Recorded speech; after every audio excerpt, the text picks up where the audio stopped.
All I have left to do from the major blending standpoint is the Magwell throat to frame. I'm going to be using this 30-degree cutter. You can see it right there. Right now it should be centered in the frame, which I've already done. Prior to replacing the cutter, I found the center of the frame, and we're going to try and use this cutter to create a secondary angle or secondary bevel on this Magwell, and we'll see how that goes. I just found where the cutter touches on one side, so now I know how much I need to go the other way as well to touch the side. The only thing I'm going to need to do is figure out when the cutter touches the rear, and I'll have my basic dimensions set, and then I'll try to control the amount of material removed to be equal between the sides and the back. Here you see that I'm making shallow cuts, just trying to be careful and remove the same amount of material, like I said, from the sides and the back. And I'm also taking shallow cuts to make sure that I don't get too much chatter, and you can actually see some chatter happening. But eventually I got it all worked out. And the problem that I experienced while filming is that at some point I started having issues with the camera. So a lot of this footage was lost, basically. So at the end of this, you will not see the final depth of the cut that I made. The final depth was actually very close to the grip screw bushing holes in the frame. And later I blended, basically using a Dremel, I blended the two bevels together and into the frame, into the throat, basically, of the Magwell.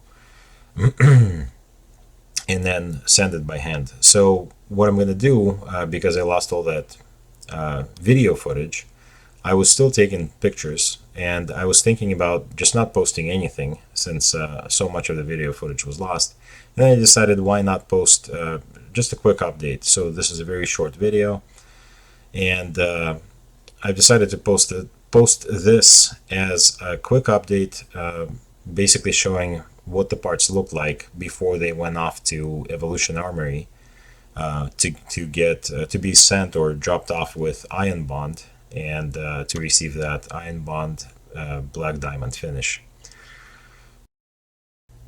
So when you see the video stop, basically I still cut the bevel a little bit deeper to where it was almost touching the grip screw bushing holes in the frame. Then after that I used the Dremel, like I said, and blended the two bevels together and blended that to the frame and sanded it down, and here's what we got. As you can see, it goes in deep, goes past the edge of the frame, the bottom edge of the frame, I mean. I blended it at the front as well, and it ended up being a great, nice, deep Magwell. So this was taken to, I think, 400 grit, and then I just used a little bit of steel wool, just as I was examining the surface of the bevels.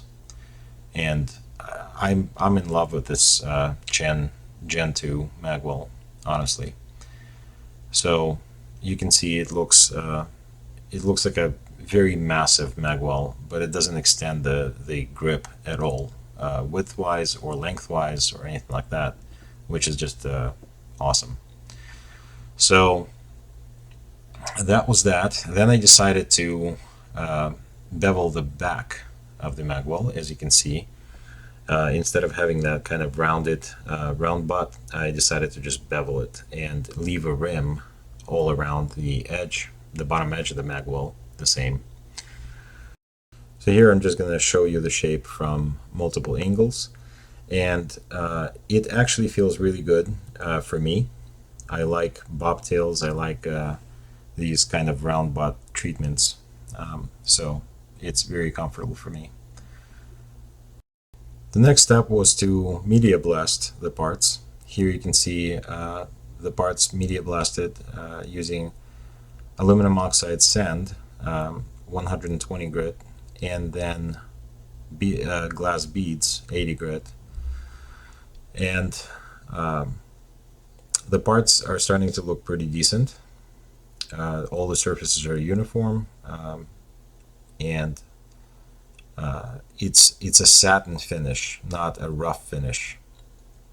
So like the regular sandblasting, when you're using just the aluminum oxide sand for parkerizing, for example, produces this very kind of rough surface. So when using patches, you see a lot more lint on the parts than you see now. And here's basically all the parts that I've sent to Evolution Armory to be dropped off with IonBond. So all of these parts are going to get this treatment, the diamond black PVD finish. And the next video, I'll just show you what they look like when they come back.